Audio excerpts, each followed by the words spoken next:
ಪರಪ್ಪನ ಅಗ್ರಹಾರದಲ್ಲಿ ದಿನ ಕಳೆಯುತ್ತಿರುವಂತಹ ದರ್ಶನ್ ತನ್ನ ಸಹ ಕೈದಿ ಆತನ ಮೇಲೆ ಹಲ್ಲೆ ಮಾಡಿದ್ದ ಅನ್ನೋ ಆರೋಪ ಸಂಚಲನವನ್ನು ಮೂಡಿಸಿತ್ತು. ಆ ವಿಚಾರಕ್ಕೆ ಸಂಬಂಧಪಟ್ಟ ಹಾಗೆ ಯಾರಿಗೂ ನಾನು ಹೊಡೆದೇ ಇಲ್ಲ ದರ್ಶನ್ ಬಗ್ಗೆ ಬೆಳಗ್ಗೆ ಹರಿದಾಡಿದ್ದ ಸುದ್ದಿ ಸುಳ್ಳು. ನಟ ದರ್ಶನ್ ಯಾರಿಗೂ ಹೊಡೆದಿಲ್ಲ, ಅದು ಸತ್ಯವಾದ ಮಾತಲ್ಲ. ದರ್ಶನ್ ಬಗ್ಗೆ ಬೆಳಗ್ಗೆ ಹರಿದಾಡಿದ್ದ ಸುದ್ದಿ ಶುದ್ಧ ಸುಳ್ಳು. ದರ್ಶನ್ ಜೈಲಲ್ಲಿ ಆಪ್ತರ ಮೇಲೆ ಹಲ್ಲೆ ಮಾಡಿದ್ರು. ಜಗದೀಶ್ ಅನುಕುಮಾರ್ ಮೇಲೆ ಹಲ್ಲೆ ಮಾಡಿದ್ರು ಅಂತ ಸುದ್ದಿ ಆಗಿತ್ತು. ಆದರೆ ದರ್ಶನ್ ಯಾರ ಮೇಲೂ ಹಲ್ಲೆ ಮಾಡಿಲ್ಲ. ಹಾಗಾದ್ರೆ ಆಗಿದ್ದೇನು? ಬೇಕಂತಲೇ ದರ್ಶನ್ ವಿರುದ್ಧ ಸುಳ್ಳು ಸುದ್ದಿ ಹರಿಬಿಟ್ಟಿದ್ದಾರೆ. ಟ್ರಯಲ್ ಶುರುವಾಗಿರುವ ಬೆನ್ನಲ್ಲೇ ದರ್ಶನ್ ಈ ರೀತಿ ಮಾಡಲಿಕ್ಕೆ ಸಾಧ್ಯನಾ? ದರ್ಶನ್ಗೂ ಕೆಲವು ಸೂಕ್ಷ್ಮ ವಿಚಾರಗಳು ಗೊತ್ತಿದೆ. ಅದು ಗೊತ್ತಿದ್ದರಿಂದಲೇ ಪಟ್ಟಣಗೆರೆ ಶೆಡ್ಡಿಗೆ ಹೋಗಿದ್ದು. ಫ್ರೀಡಂ ಟಿವಿಗೆ ಜೈಲಿನ ಉನ್ನತ ಮೂಲಗಳಿಂದ ಮಾಹಿತಿ.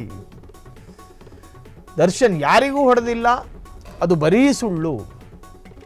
ದರ್ಶನ್ ಹೆಸರು ಹಾಳು ಮಾಡೋದಕ್ಕೆ ಈ ರೀತಿ ಕ್ರಿಯೇಟ್ ಆಗಿರುವ ಸಾಧ್ಯತೆಗಳು ಅಥವಾ ಸಂಭವಗಳು, ಡೆವಿಲ್ ಸಿನಿಮಾಗೆ ತೊಂದರೆ ಮಾಡುವ ಹುನ್ನಾರ ನಡೆದಿದೆಯಾ ಅನ್ನೋ ಪ್ರಶ್ನೆಗಳು ಉದ್ಭವಗೊಂಡಿದೆ. ದರ್ಶನ್ ಜಾಮೀನನ್ನ ಪಡ್ಕೊಂಡ್ರು, ಹೊರಗಿದ್ರು, ಒಂದಷ್ಟು ದಿನ ವೈಯಕ್ತಿಕವಾಗಿ ಎಂಜಾಯ್ ಮಾಡಿದ್ರು. ಡೆವಿಲ್ ಸಿನಿಮಾದ ಚಿತ್ರೀಕರಣ ಪೆಂಡಿಂಗ್ ಇತ್ತು, ಅದು ಮುಗಿಸ್ಕೊಂಡ್ರು. ಅದಾದ ನಂತರ ಕಾರಣಾಂತರಗಳಿಂದಾಗಿ ಮತ್ತೆ ಅವರ ಬೇಲ್ ರದ್ದಾಯಿತು, ಮತ್ತೆ ಒಳಗೋದ್ರು. ಒಳಗೋದ ನಂತರ ಒಂದಷ್ಟು ಅಧ್ವಾನಗಳು ಬೆಳಕಿಗೆ ಬಂತು, ಪರಪ್ಪನ ಅಗ್ರಹಾರದ ಕರ್ಮಕಾಂಡಗಳು. ಅದಾದ ನಂತರ ಡೆವಿಲ್ ಸಿನಿಮಾದ ಡೇಟ್ ಅನೌನ್ಸ್ಮೆಂಟ್ ಆಯಿತು, ಡಿಸೆಂಬರ್ 11ನೇ ತಾರೀಕಿಗೋ ಏನೋ.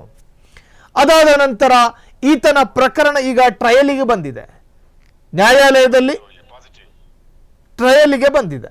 ಸೊ ಈ ಸಂದರ್ಭದಲ್ಲಿ ಅತ್ಯಂತ ಕಲಾತ್ಮಕವಾದ ಕಲೆ ಇರ್ತಕ್ಕಂತಹ ದರ್ಶನ್ ಸಿನಿಮಾದ ಉದ್ದಗಲಕ್ಕೂ ಕೂಡ ತನ್ನ ಕಲೆಯನ್ನ ಜೀವಂತಗೊಳಿಸುವಂತಹ ಒಬ್ಬ ಖ್ಯಾತ ನಟ. ಆತನ ವಿರುದ್ಧ ಮತ್ತು ಆತನ ಹೊಸ ಸಿನಿಮಾ ಹಳ್ಳ ಹಿಡಿಬೇಕು ಅಥವಾ ಸಿನಿಮಾ ಫ್ಲಾಪ್ ಆಗಬೇಕು ಅಂತ ಹೇಳಿ ವ್ಯವಸ್ಥಿತವಾಗಿ ಷಡ್ಯಂತ್ರ ಮಾಡಿದಂಗೆ ಕಾಣ್ತಾ ಇದೆ. ಅಲ್ಲ, ಪಾಪ ಮನುಷ್ಯ ವೈಯಕ್ತಿಕವಾಗಿ ಬೇಸರದಲ್ಲಿದ್ದಾನೆ. ಹೆಂಡತಿ ಮಕ್ಕಳಿಂದ ದೂರವಿದ್ದು, ಸಮಾಜದಿಂದ ದೂರವಿದ್ದು, ಅನೇಕ ಸ್ನೇಹಿತರಿಂದ ದೂರವಿದ್ದು, ಕಾರ್ಗತ್ತಲ ಅತ್ಯಂತ ಕರಾಳ ರಾತ್ರಿಯಲ್ಲಿ ಆ ಕಪ್ಪು ಕೋಣೆಯಲ್ಲಿ ಕಳೀತಿರ್ತಕ್ಕಂತಹ ದರ್ಶನ್, ಆತನ ಪ್ರಕರಣ ನ್ಯಾಯಾಲಯದ ಅಂಗಳದಲ್ಲಿ ಟ್ರಯಲ್ನ ಹಂತದಲ್ಲಿರಬೇಕಾದ್ರೆ ಒಡೆಯೋದಕ್ಕೆ ದರ್ಶನ್ ತಿಕ್ಕಲ ಅಲ್ಲ. ದರ್ಶನ್ಗೆ ಅಷ್ಟು ಬುದ್ಧಿಭ್ರಮಣನಾಗಿದ್ದಾನ? ಖಂಡಿತ ಸಾಧ್ಯವಿಲ್ಲ.